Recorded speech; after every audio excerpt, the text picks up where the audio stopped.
Mahatma Jyotirao Phule university की ओर से गुरुवार को अचरोल स्थित कैंपस सभागार में दीक्षांत समारोह होगा। 4 पद्मश्री से सम्मानित विभूतियों को मानद उपाधि दी जाएगी। इनमें कर्नाटक की रानी माच्य, हिमाचल के नेकराम शर्मा और जयपुर के मोहम्मद हुसैन और अहमद हुसैन शामिल हैं।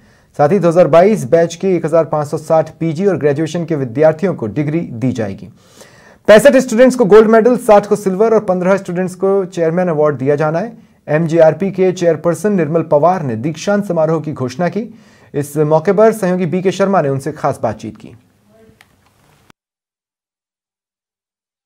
यूनिवर्सिटी के चेयरमैन निर्मल पवार हमेशा कुछ नया करते हैं और दीक्षांत समारोह को भी इन्होंने एक नया स्वरूप दिया है।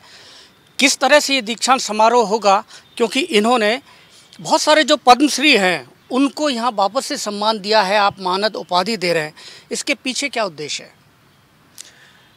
महात्मा ज्योतिराव फुले यूनिवर्सिटी का दीक्षांत समारोह कल 30 नवंबर को यूनिवर्सिटी कैंपस में आयोजित है।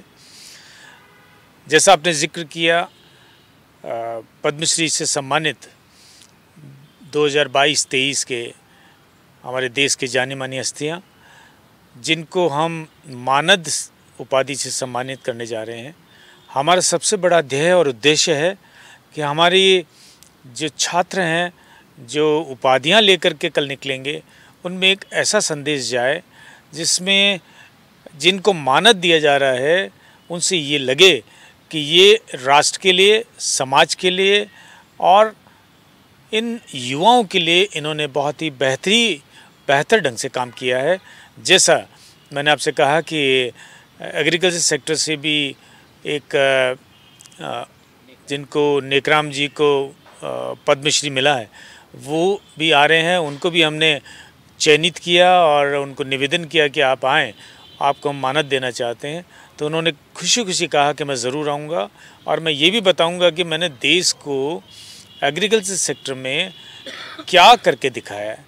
तो आप देख रहे हैं कि जॉब की बड़ी प्रॉब्लम्स है, रोज़गार युवाओं को बहुत बड़ी समस्या है। तो वो और हम ये संदेश देना चाहते हैं यूनिवर्सिटी के माध्यम से कि किसी भी युवा के लिए रोज़गार की कोई कमी नहीं। अगर वो रोज़गार चाहता है तो सबसे बड़ा जो हमारे देश में सेक्टर है वो एग्रीकल्चर है। एग्रीकल्चर सेक्टर में अपने खुद के कामकाज को किस बेहतर टेक्नोलॉजी के साथ में वो करे, कम से कम हमारे पास संसाधन हो, फिर भी वो कितना बेहतर बन सकता है, अपने भविष्य को बना सकता है। ऐसे ही कला के क्षेत्र में भी हमने चयन किया। सामाजिक क्षेत्र में जिसने सोशल वर्क में बहुत बड़ा काम किया, उनका भी हमने चयन किया, जो कर्नाटका से आ रही हैं। तो ये कि छात्राओं को, जिनको एक बहुत बड़ा सोच है उनका कि हमारे पास मनी की प्रॉब्लम है, हमारे पास पेरेंट्स का सपोर्ट आजकल तो मिलता है लेकिन फिर भी उनका सोचना होता है कि कम मिल रहा है।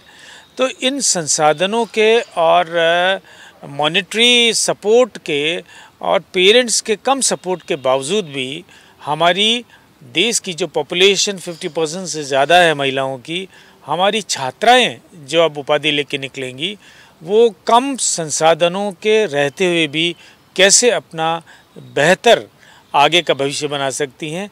इनको देखते हुए भी हमने ये जिनको मानद दे रहे हैं उनसे संदेश जाएगा। निसंदेह मुझे पूरा विश्वास है, इससे हमारे जो नव युवा हैं उनको भी एक कॉन्फिडेंस बनेगा, उनको एक दिशा मिलेगी। इसलिए इसके साथ ही हम इन पद्मश्री प्राप्त देश के महापुरुषों को ये मानद से सम्मानित करने जा रहे हैं। एक जो नेशनल एजुकेशन पॉलिसी है उसको लेकर चर्चा भी है, विवाद भी है, सवाल भी हैं। आप क्या मानते हैं कि जो प्रारूप है एजुकेशन पॉलिसी का वो सही है, इसे लागू किया जाना चाहिए? बिल्कुल, मेरा मानना है जल्द से जल्द नेशनल एजुकेशन पॉलिसी को पूरे देश में, पूरे राज्यों को अपने अपने विश्वविद्यालयों में, अपने हायर एजुकेशन के इंस्टीट्यूशंस में लागू करना चाहिए।